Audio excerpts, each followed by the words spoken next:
नमस्कार, सुप्रभात, स्वागत सबरंग कार्यक्रम में आप सभी का।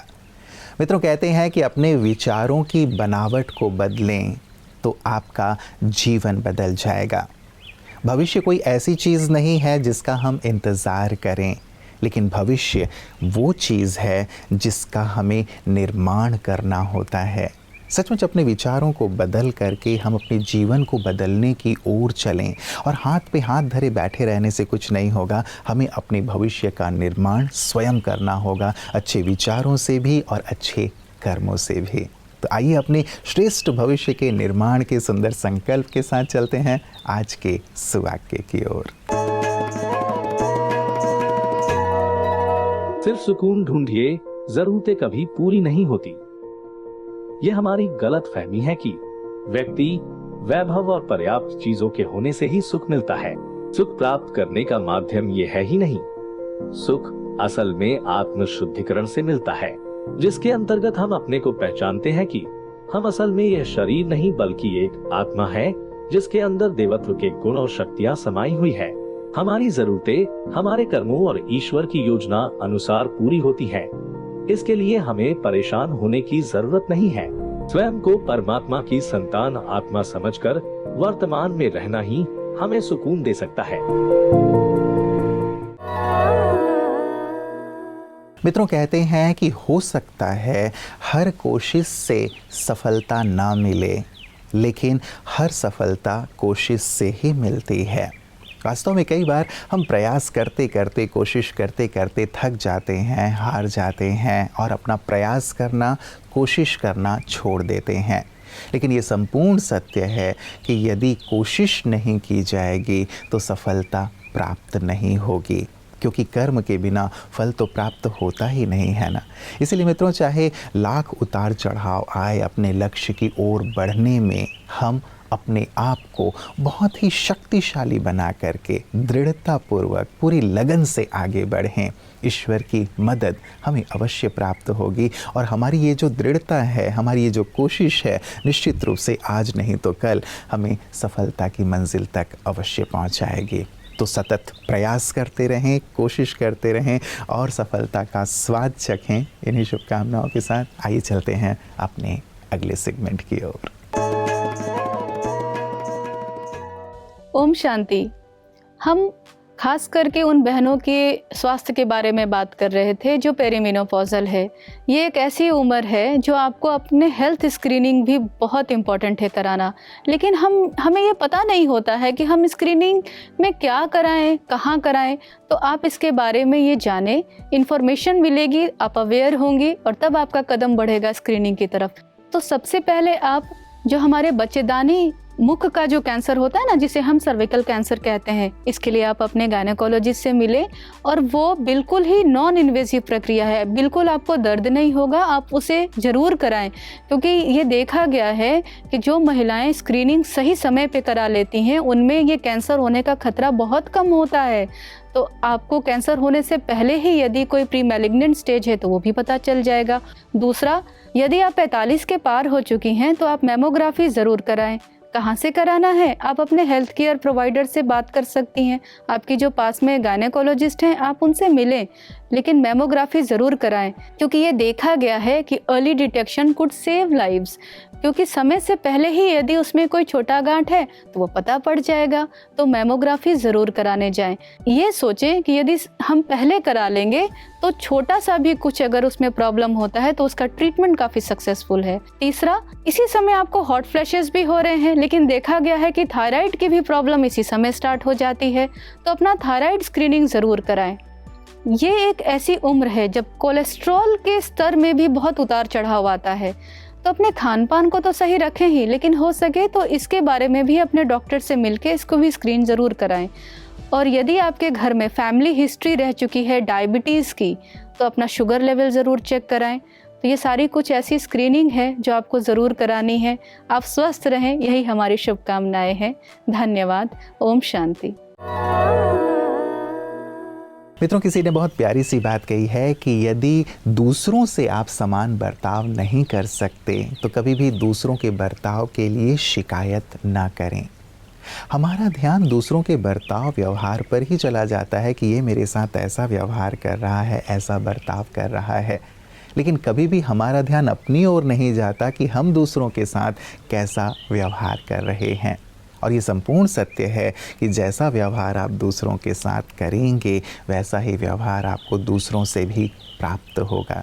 तो क्यों ना मित्रों, दूसरों को बदलने की कामना रखने की बजाय हम स्वयं को परिवर्तित करें, तो आप पाएंगे कि जीवन परिवर्तित हो जाएगा, जीवन आनंद से परिपूर्ण हो जाएगा। तो आइए स्वयं को देखने, स्वयं को बदलने के संकल्प के साथ चलते हैं अपने अगले सेगमेंट की ओर। आपने जो कल्पना की थी, यहाँ आके आपको कितना वो साकार महसूस हुआ है? मुझे तो जितनी मैंने कल्पना की थी ना, उससे भी ज़्यादा मिल गया। मैंने ये कल्पना भी नहीं की थी कि इतना बड़ा कारोबार होगा यहाँ। कितने ही लोग आते हैं, सारों लोग आते हैं, कितनी शांति पाते हैं, एक दूसरे के साथ कैसी बातें करते हैं, प्रेम भरी बात करते हैं, कितनी प्यार से, कितनी शांतिपूर्णता। और यहाँ का खाना, यहाँ का पानी, यहाँ का प्रकाश, सब कैसे चलता है भगवान जाने। भगवान ही चला रहे हैं ये कह लें। आपको नहीं लगता अरविंद जी कि चाहे वो संगीत का क्षेत्र हो या समाज का कोई भी क्षेत्र हो, आध्यात्म उसके लिए परम आवश्यक है? क्योंकि आध्यात्म जहाँ है वही संभवतः शांति है और वही वास्तव में विकास है। आप क्या कहेंगे इस विषय में? बिल्कुल, मैं यही ही करता हूँ। अध्यात्म, हर एक चीज की पहले अध्यात्म करता हूँ जी। जिसने मुझे ये सब दिया, इसका ऐसा नहीं हो सकता है कि तुमने सीखा और गाया। हर एक आदमी के अंदर एक ईश्वरी ज्योत जी, जिसको हम आत्मा कहते हैं, बस आत्मा कहते हैं। जी। उसी के प्रकाश को लेकर के अगर हम कोई भी बात बनाएंगे तो बस सर्वश्रेष्ठ ही होगी। बिल्कुल बिल्कुल। आपको अरविंद जी यहाँ आकर के आपने ज्ञान सुना, प्रजापिता ब्रह्मा कुमारी ईश्वरीय विश्वविद्यालय में जो ईश्वरीय ज्ञान दिया जा रहा है, इस ज्ञान के माध्यम से आपने अपने जीवन में जो विशेष चीज़ ग्रहण की हो और आपको ऐसा लगा हो कि ये चीज़ वास्तव में न केवल मेरे लिए बल्कि सभी मनुष्य आत्माओं के लिए आवश्यक है, वो कौन सी चीज़? ये मैंने यहाँ सुना जो 2-3 दिन में जी। तो इसमें सबसे बड़ी चीज़ मुझे ऐसी लगी कि तुम षड रूपों का दमन करो। और ये यहाँ अच्छी तरह सिखाया गया है, मुझे बहुत भाया। बिल्कुल। कि तुम्हारे अंदर जो काम, क्रोध, मद, लोभ, मोह और मत्सर है, इसे कैसे शमित किया जाता है, इसे कैसे शांत किया जाता है जी। और इसके ऊपर आकर के तुम ईश्वरी स्वरूप कैसे धारण कर सकते हो, ये यहाँ मैंने सुना। चलिए, बहुत सुंदर। एक बहुत अच्छी प्रेरणा लेकर के आप जा रहे हैं अरविंद जी। निश्चित रूप से आप अपने एपी कला एकेडमी में भी और जहाँ पे भी जाएंगे ये संदेश अवश्य देंगे कि अपने अंदर के इन विकारों को जीतो और एक बार जरूर सभी प्रजापिता ब्रह्मा कुमारी ईश्वरीय विश्वविद्यालय में आकर के इस चीज़ का अनुभव करें और अपने अंदर ईश्वरीय शक्ति को ग्रहण करें। ये भी अवश्य सभी को प्रेरणा आप देंगे। यस, मैं मेरे बहुत सारे स्टूडेंट्स को लेकर के यहाँ आने वाला हूँ। मित्रों, आध्यात्म का अर्थ ये नहीं है कि हम घर बार छोड़ करके जंगल में चले जाएं या साधु संत बन जाएं।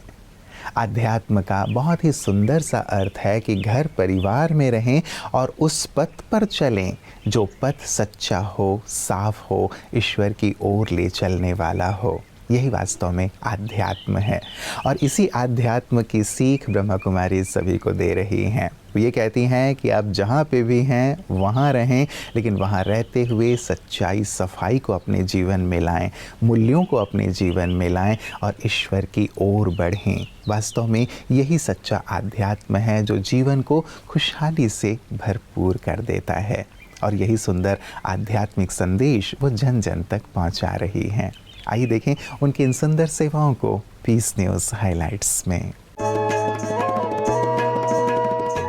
दिल्ली के लोधी रोड स्थित ब्रह्मा कुमारी सेवा केंद्र पर MMTC लिमिटेड भारत सरकार के 40 अधिकारियों हेतु वर्क लाइफ बैलेंस विषय पर आधे दिन की कार्यशाला आयोजित की गई, जिसमें कुल 2 सत्र हुए। कार्यक्रम में मुख्य महाप्रबंधक डॉक्टर सुधीर कपूर जी ने कार्यशाला को अत्यंत प्रेरणादायी और समयानुकूल बताया। साथ ही महाप्रबंधक श्री आनंद गौड़ जी ने कहा कि राजयोगाज के समय की आवश्यकता है एवं इसमें सर्व समस्याओं का समाधान निहित है। इस अवसर पर सेवा केंद्र संचालिका बी के गिरिजा बहन ने कहा कि समय के मूल्य को पहचानें और स्वयं एवं अपने परिवार को समय दें और अपने कार्यालय में भी क्वालिटी समय बिताएं। तत्पश्चात क्षेत्रीय संयोजक एवं वैज्ञानिक बी के पीयूष भाई ने कहा कि रोजाना सुबह उठकर श्रेष्ठ संकल्पों से अपने दिन का शुभारंभ करें, सदैव स्वयं को शाबाशी दें और कभी भी नकारात्मक चिंतन न करें। कार्यक्रम के अंत में सभी का उमंग उत्साह बढ़ाने के लिए सोशल एक्टिविटीज भी कराई गई। मित्रों, आज के सब रंग का समापन मैं एक रामायण के प्रसंग से कर रहा हूँ। श्री राम जी ने हनुमान जी को एक दिन बुलाया और कहा कि मैं तुम्हें एक पद देना चाहता हूँ।